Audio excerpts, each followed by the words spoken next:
Hello everybody, welcome to another lesson. Today we are going to learn about geometric applications of proportions. So we are going to talk about similar shapes. When shapes are similar, their sides are in proportion to each other. They have the same ratio for no matter which side of the shape you pick, they have the same ratio.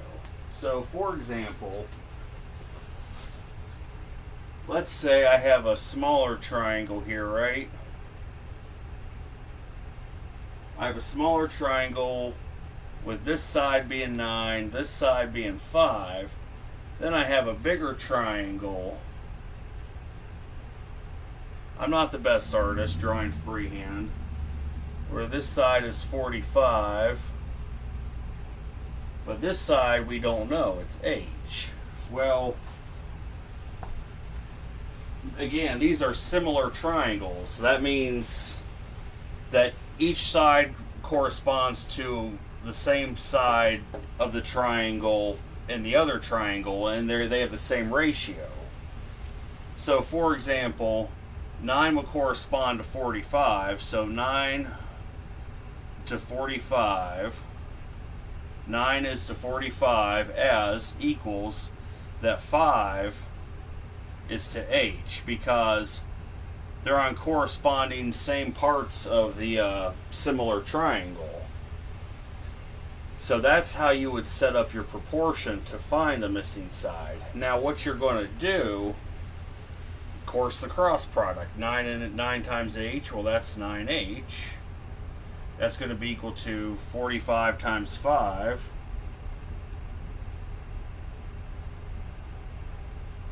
Of course, you'll still have 9H is equal to, now what is that 45 times 5? I think it's going to be 225, but I could be wrong. I'm right, it's 225.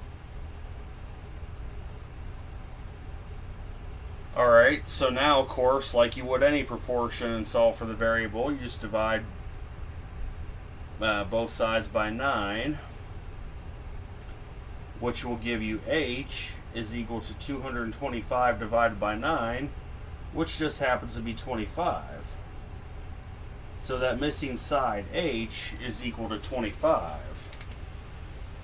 So, again, in a similar triangle, or any similar shape for that matter, because we're going to have some examples with rectangles, with pentagons, you name it. We're going to you have each corresponding side has the same ratio, which you set up in a proportion. So that's how that worked out. But I got a couple more examples here.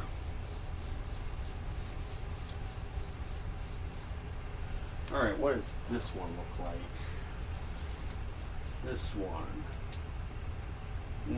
Let's see, we have a bigger triangle here. I'm trying to draw better. You have 33 for one side, 44 for another. H is a missing side for this length here of the triangle, for this side of the triangle. Then you would have a smaller triangle with sides 3, 4, and 5. So, again, these are similar triangles, meaning each corresponding side to each triangle has the same ratio, so they're in proportion. So, of course, we know H corresponds to 5, so it's going to be H to 5. Now, to set up your proportion, if you know the length of two other sides of each triangle, take your pick. You can either set it up as 33 to 3 for the other ratio, or you can do 44 to 4. Either way, you should get the same result. For me, I'm going to pick the smaller numbers. I'm going to do 33 to 3. That's just the way I prefer to go. Smaller numbers if possible. But I could have done 44 to 4, because 44 corresponds to 4. Just figure out which sides of each triangle correspond to each other, and you set up your ratio and proportion.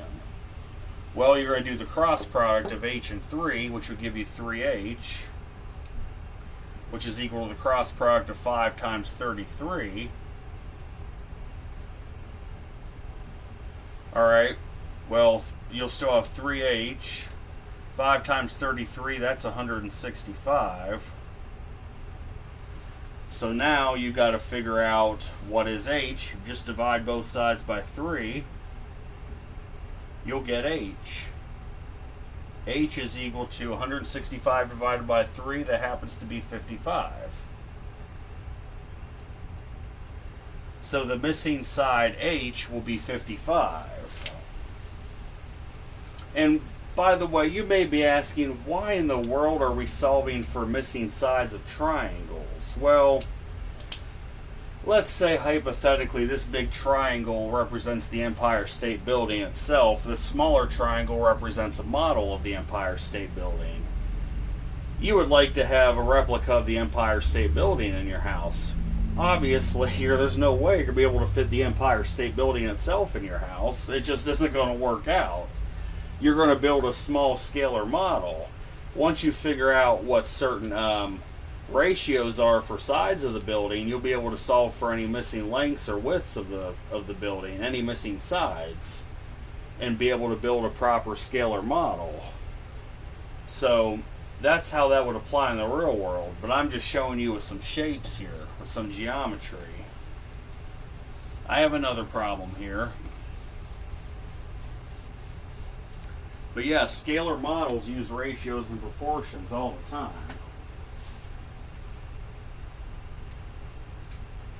Alright, this one's going to be fun.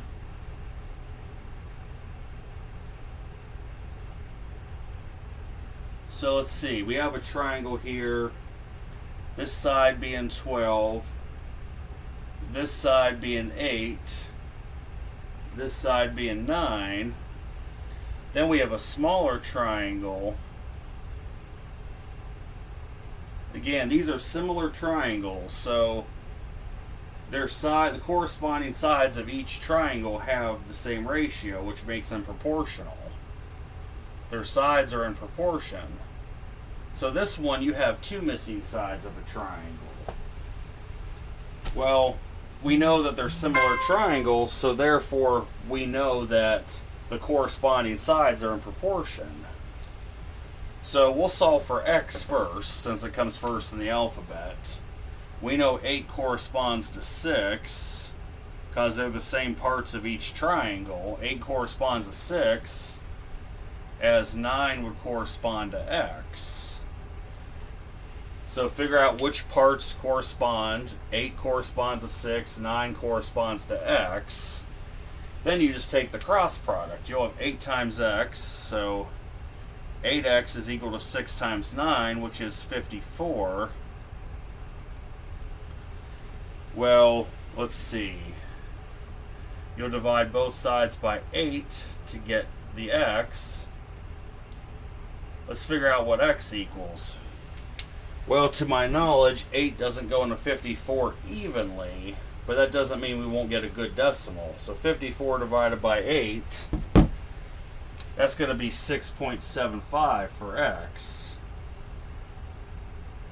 So x is equal to 67.5. 6.75. Yikes. X is 6.75. Now let's do the same for y. We know 8 corresponds to 6, right? Yeah, so 8 corresponds to 6, which means that 12 corresponds to y. So we'll have 12 over y when you set these up in the corresponding parts of the similar triangles. So do the cross product. 8 times y, that's 8y, is equal to 6 times 12, which is 72. Okay. And then in order to get y, you'll divide both sides by 8. Well, of course, y is the result of when you divide 8y by 8, you'll get y. 72 divided by 8, well, that's 9. So y equals 9. So we found both missing sides. X equals 6.75, y equals 9. So as long as you at least know what one of the ratios is in a similar triangle, you'll be able to set up a proportion and solve for any of the missing sides. So that's how we did that problem. Now I got a total of 5 more problems. These are 2 real world application problems. And then we're going to do some other shapes. So let's see here. I picked number 9. When a tree 8 meters high casts a shadow 5 meters long,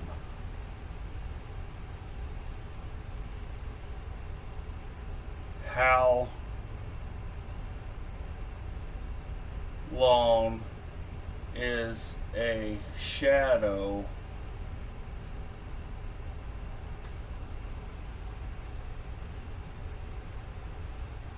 cast by a person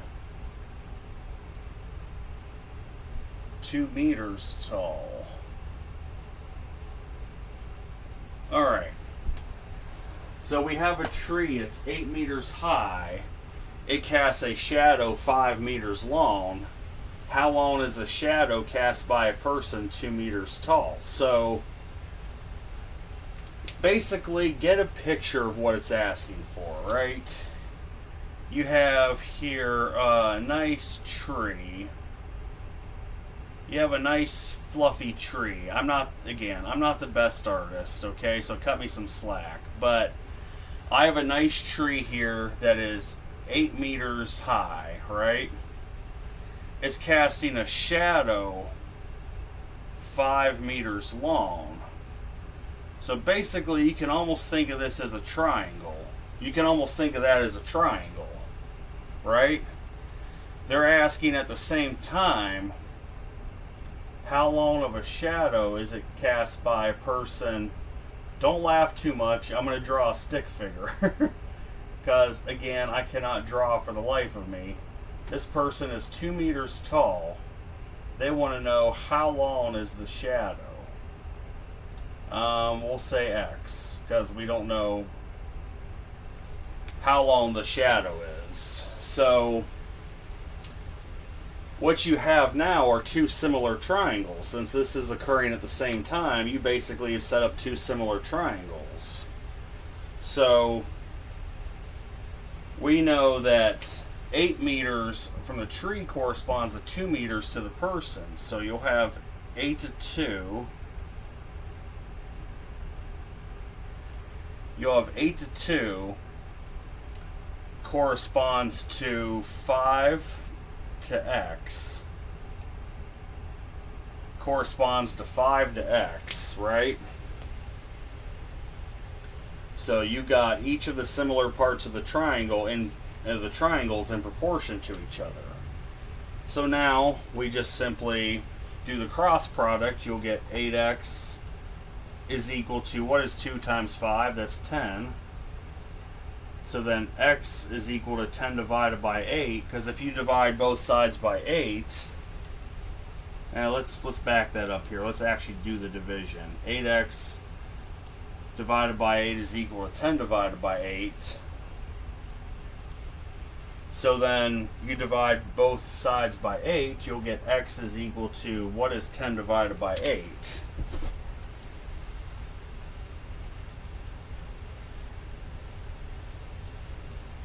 Yep, 1.25. So the answer is the shadow is 1.25 meters.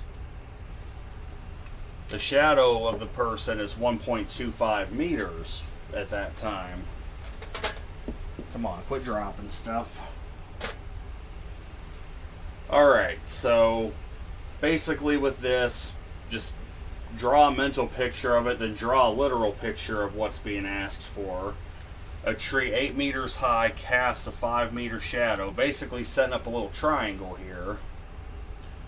At the same time, a person 2 meters tall is casting a shadow. We don't know how long, but we can set up a ratio and proportion problem to get that answer for the shadow, which turned out to be 1.25 meters.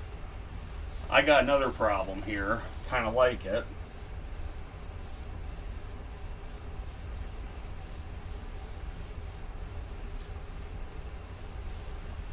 Alright, number 11. I already did number 9. I need to do number 11. Alright. Let's see here. How high is a tree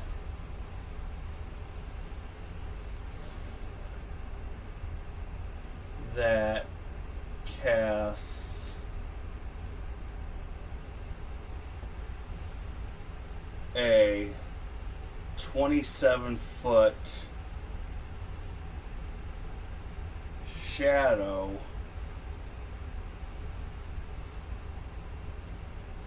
at the same time a 4-foot fence post casts a 3-foot shadow.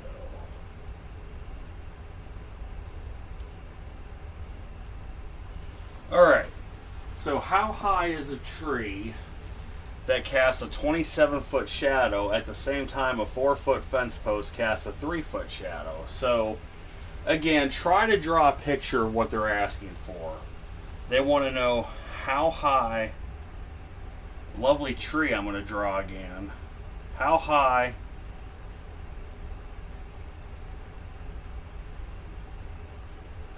not half bad, I guess, for my tree.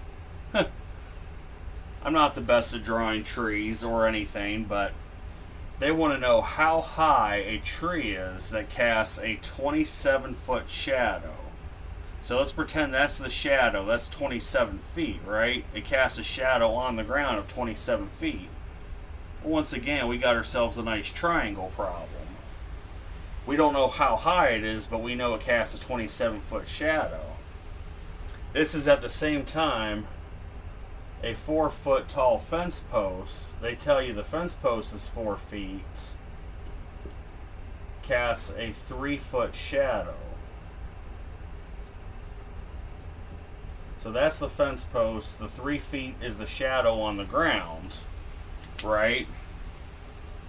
So we have, again, 2 similar triangles out of this, which means their sides are, each corresponding side of each triangle has the same ratio as the other sides. So therefore, the sides are in proportion to each other from each triangle.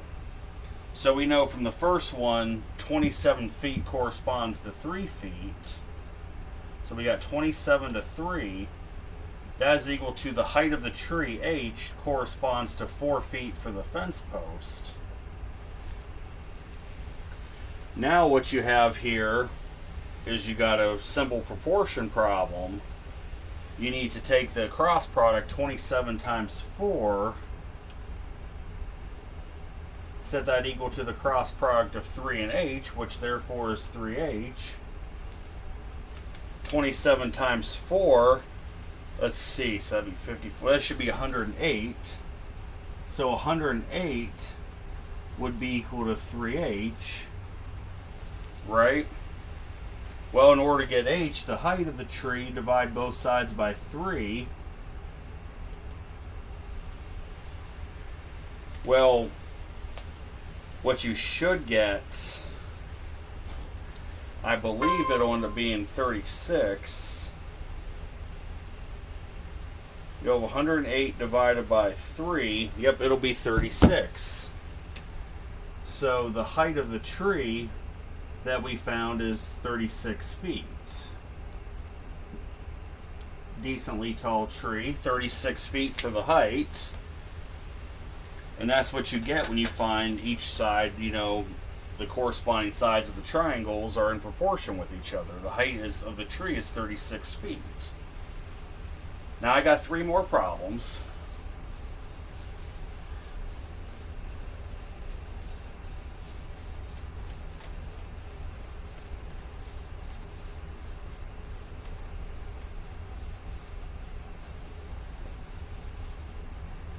Alright, what is... Let's see here. This problem. We're going to do some rectangles. We have a smaller rectangle here.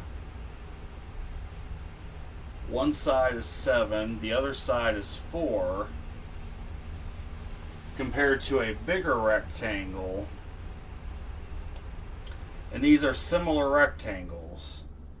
These are definitely going to be similar rectangles, which means that their sides are in proportion to each other. Each corresponding side is of the same ratio as each other. So 4 in this rectangle corresponds to 6 in that rectangle, so you'll set up the ratio 4 to 6 is equal to the ratio of 7 from this rectangle corresponding to x in the next rectangle. Now you have a simple cross product. 4 and x, well, that's just going to be 4x. 6 times 7, that's 42. Alright. Now we can figure out x. We just take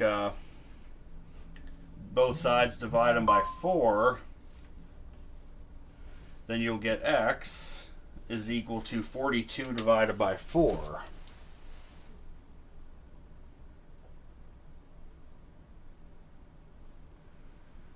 Alright. So let's do 42 divided by 4. That's going to be 10.5.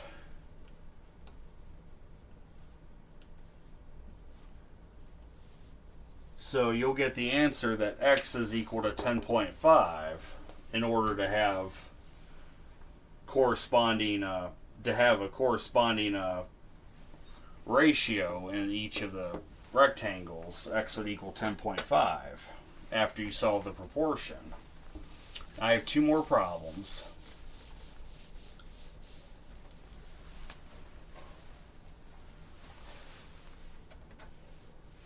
Alright, so we have a big rectangle here.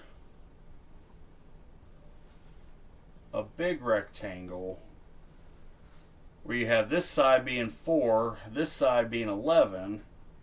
You got a smaller rectangle with this side being 3, this side here being x. Again, we want to solve for the missing side x on the rectangle.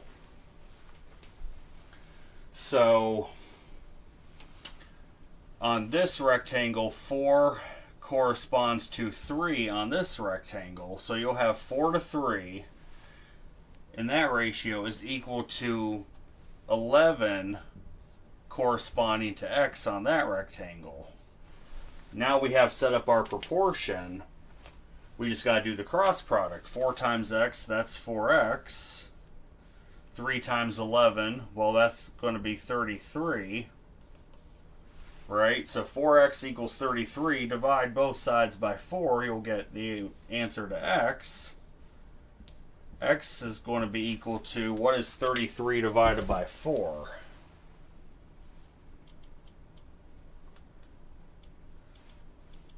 8.25. So the answer to x is going to be 8.25. That would be the missing length, would be 8.25. And that's really all there is to these. Find the corresponding side to each shape and set up your ratios and proportions accordingly, and you'll be able to find the missing side. I got one more problem here. So we've encountered triangles, three-sided figures. We've encountered rectangles, which are one example of four-sided figures. We're about to talk about a pentagon, actually, for this next one. Alright.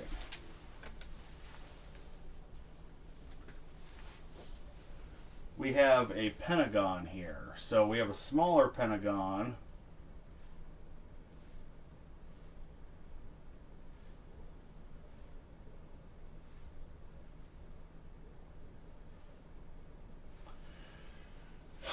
I'm not the best at drawing. No. I hate this.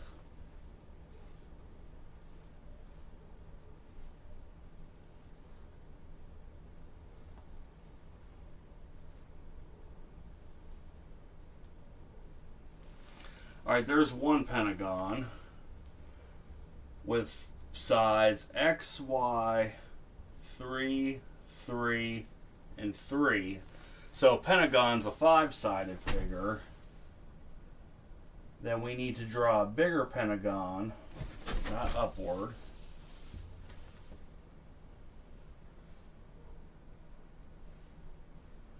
Let's see.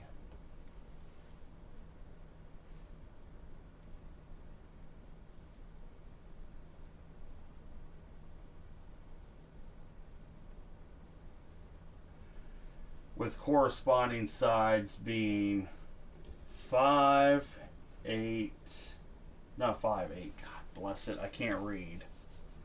5, 6, 4, 4, and 4. Alright? So, we got two similar pentagons. Again, similar though means that all the sides of each corresponding pentagon are in proportion to each other. Each sides have the same ratio, so they're in proportion. So again, we could say, let's solve for x first. X on this smaller pentagon corresponds to 5 on the bigger pentagon, so you'll have x to 5. Then really pick any side, pick any other side that you know what the ratio is. This side here on the smaller pentagon is 3, corresponds to 4 on the bigger pentagon. So you'll have x to 5 is equal to 3 to 4.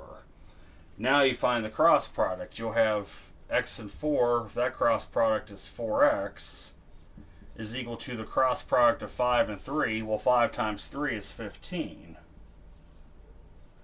Now, of course, to get x by itself, just divide both sides by 4. Of course, 4x divided by 4, that's just x. Now, what is 15 divided by 4? That should be 3.75. So x is equal to 3.75. Alright. Now, we need to find y. Well, y on the smaller pentagon corresponds to 6 on the bigger pentagon. And again, 3 on the smaller pentagon corresponds to 4 on the bigger pentagon. So again, then you'll take the cross product, y times 4, that's 4y. That equals the cross product of 6 times 3, which is 18. So now you'll just take both sides, divide them by 4 to get y by itself. So 4y divided by 4, that's just y. Y is equal to 18 divided by 4. Well, that would be 4.5. So y is equal to 4.5, which is 4.5. So again, figure out what your standard ratio is going to be that you can use between the two shapes, and then you take your corresponding sides and set up your proportion, and then do the cross product, solve for the variable, you got your missing sides. So that's really all there is to these. Next lesson, we're going to start doing some measurements. We're going to actually convert between units of measurement. The first series of measurements in the very next lesson will be in the American measuring system. We'll be doing units of length, converting units of length like feet and yards and inches. We'll be converting all those. So stay tuned for that. I hope everybody has a good night. Take care.